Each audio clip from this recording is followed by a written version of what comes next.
دوستوں، ایک مرتبہ پھر غزہ سے ایک ہولناک رپورٹ منظر عام پہ آئی ہے، اخبارات میں بھی آئی ہے۔ آپ کو معلوم ہے کہ یہ ساری رپورٹیں تو غیر ملکی اخبارات، ہمارے اخبارات تو اب اس پہ بھول گئے ہیں۔ اور جو ایران کو غزہ کا سب سے زیادہ محبت کرنے والا ملک کہا جاتا تھا اور حوثیوں کو بھی کہا جاتا تھا کہ وہ بھی غزہ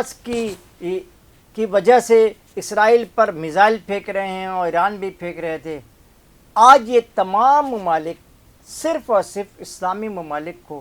تباہ و برباد کرنے کی اپنی مہم میں جاری ہیں۔ اور غزہ کے لوگ جو ہیں بیچارے، ایک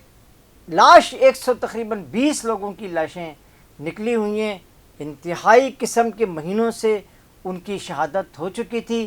اور اس پوری ان کے جسموں کے بوٹیاں بھی، میں کیا بتاؤں کہ وہ جو لوگ اس ویڈیو کو دیکھ رہے ہیں، جو ہمیں بتا رہے ہیں اور جو دیکھا ہے ہم نے، تو آپ یقین کریں کہ ان کے بوٹیاں تک کو جانوروں نے نوچا ہے بارش سے۔ اور یہ بھی بتایا جا رہا ہے کہ ابھی 400 سے 500 لوگ جو ہیں وہ اس طرح کے مسنگ بھی، اور ساتھ یہ بھی ایک رپورٹ آئی ہے کہ 21,000 بچوں کو نشانہ لے کر کے شہید کیا گیا۔ دوستوں، کیا ان تمام چیزوں میں اسرائیل ذمہ دار ہے، یا ہم بھی اپنی کوئی ذمہ داری اٹھائیں؟ یا یہ جو اسرائیل کی بجائے، اسرائیل کے خلاف کوئی کارروائی کرنے کے بجائے یہ جو عرب ملکوں کی معیشت کو تباہ کر رہے ہیں، عرب ملکوں کے تیل کے کنووں کو بمباری کر کے مٹا رہے ہیں، یہ بھی قصوروار ہے۔ یہ سارے دیندار اور سارے اپنے آپ کو رہنما رہبر کہنے والے، یہ سب اس جگہ کو بھول گئے جو 2023 اکتوبر میں شروع ہوئی تھی، اور آج بھی وہ کسی نہ کسی طرح جاری ہے۔ نتنیاہو اس کے قصوروار تو شاید ہو سکتے ہوں، لیکن نہیں بھی ہیں، اس لیے کہ جب آپ دوسرے کاموں میں لگ گئے ہیں، آپ جب اپنے مسلمانوں کے درمیان آپس میں لڑائی چھڑ گئی ہے اور وہ نہ بند ہونے والا سلسلہ جاری ہے، کبھی حوثی سعودی عرب پہ مارتے ہیں، کبھی ایران جو ہے کویت پہ، بحرین پہ، قطر پہ، متحدہ عرب امارات کے کنووں کو آگ لگا رہے ہیں، تو یہ صورتحال نتنیاہو کے لیے تو بہت خوبصورت ہے۔ اور وہ تو شاید اس طرح کے مناظر دیکھنے کے لیے 1948 سے اسرائیل کی حکومتیں اس بات کا انتظار کر رہی ہیں کہ کوئی مسلمان نام کا اٹھے اور مسلمان ملکوں پہ تباہی و بربادی پھیر دے۔ ایران نے یہ ساری خواہشات پوری کر دی ہیں، تو اب اس کے بعد آپ انہیں دینی بھی کہہ سکتے ہیں، انہیں آزاد بھی کہہ سکتے ہیں، لیکن اس پورے کھیل میں جو غزائی نہیں، پورے لبنان کا 55% حصہ جو ہے اس وقت اسرائیل فوج وہاں موجود ہے، اور وہ لڑ کر وہاں پہنچی ہے، کس سے؟ حزب اللہ سے۔ یعنی وہ لبنان کی فوج تو حزب اللہ والے خود ہی کہتے ہیں کہ وہ تو کچھ بھی نہیں ہے، تو پھر وہ آپ سے ہی لڑ کے پہنچی ہے نا۔ 55% حصہ وہ قبضہ کروا دیا گیا ہے، اور 60% حصہ شام کا بھی اس وقت ان کے پاس ہے،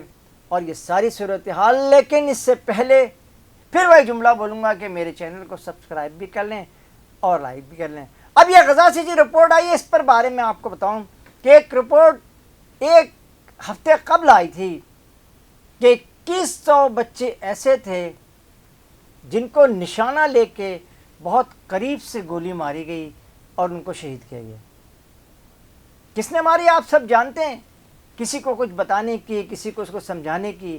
کوئی ضرورت نہیں ہے۔ شاید اس میں اسرائیل تو اتنا قصوروار نہیں ہے جتنا وہاں بھیجی جانے والی امریکی، فرانسیسی، برطانوی اور دیگر افواج ہیں، ظاہر ہے، اور بھارت کا ایک بہت بڑا حصہ ہے اس میں۔ اس پورے کھیل میں بھارت کا ایک بہت بڑا حصہ ہے، اور اس پورے کھیل میں جو اس وقت عراق سے سعودی عرب پہ بھی، اس میں بھی بھارت کی پراکسی کا بہت بڑا حصہ شامل ہے۔ اگر کوئی یہ کہے کہ نہیں جی یہ کوئی الگ ہے، نہیں، ان پراکسیوں میں بھارتی لوگ بھی شامل ہیں۔ تو یہ ساری جو صورتحال اس وقت تباہی و بربادی ہے، ان لوگوں کی جو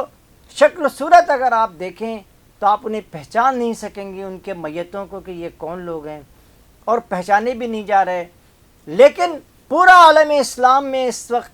بمباری کرنے والے لوگ بھی موجود ہیں، اور میزائل پھینکنے والے بھی ایران کی طرف سے ہمیشہ کے لیے تیار رہتے ہیں۔ مارے امریکہ، اس کو تو آپ مار نہیں سکتے، اس کے جہازوں پہ آپ مار نہیں سکتے جو بہت قریب کھڑے میں، اس کی چیزوں کو آپ چھیڑ نہیں سکتے، لیکن ہاں آپ اگر کسی کو چھیڑ سکتے ہیں تو وہ اسلامی ممالک پر حملہ کر سکتے ہیں۔ ان کا تو بہت دل چاہ رہا ہے کہ یہ پاکستان پہ بھی کسی نہ کسی طرح حملہ کرائیں، لیکن پاکستان انشاءاللہ بہت بری طرح سے پیٹے گا بھی اور مارے گا بھی اور بھگائے گا بھی۔ اس لیے شاید پاکستان کی طرف آتے ہوئے تھوڑا سا رک رہے ہیں۔ لیکن دوسری جو صورتحال اس وقت سامنے آئی ہے وہ یہ ہے کہ اس پوری جنگ میں ہم شاید وہ لوگ جو مظلوم ہیں، جو یمن میں بھی مظلوم ہیں، جو سعودی عرب میں بھی مظلوم ہیں، اور جو ایران کے لوگوں کا نقصان ہو رہا ہے، ہم اسے بڑی آسانی سے آگے بڑھتے چلے جا رہے ہیں۔ لیکن غزہ کے لوگوں کو اب سب بھول گئے ہیں کیا؟ کسی کو یاد نہیں کہ غزہ میں کیا ہو رہا ہے؟ وہاں لوگ جو 1962 میں جو آپ کے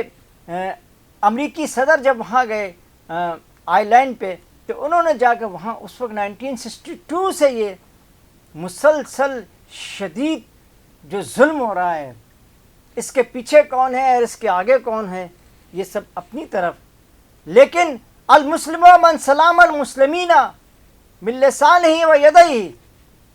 کہ ایک مسلمان کو دوسرے مسلمان سے اگر کوئی تکلیف پہنچے تو آپ لوگ انہیں تکلیف نہیں دے رہے ہیں، یہ آپس میں لڑکے، آپ کو لڑنا کسی سے ہے، اکڑنا کسی سے ہے، لیکن آپ آپس میں لڑکے یہ اس حدیث کے مطابق آپ لوگوں کو تکلیف نہیں دے رہے۔ یہ ساری صورتحال اتنی ہولناک ہے، اور اس ہولناک صورتحال میں پاکستان میں یہ جو باہمی جنگ تیار ہے، باہمی لوگ آپس میں لڑ رہے ہیں، اور یہ جو کہ یہ تیری حکومت جائے گی اور میری حکومت رہے گی، اور یہ نہیں اس کو حق نہیں دینا ہے، اس کو حق دینا ہے، یہ چھیننا ہے، وہ چھیننا ہے، یہ سب چلنے چلانے والا نہیں ہے۔ اس سے آپ چل چلاؤ کی حکومتوں میں قائم ہو جائیں گے۔ اس کے ساتھ ہی قاضی جاوید آپ سے اجازت چاہتا ہے۔ اللہ نگہبان، السلام علیکم، اللہ حافظ۔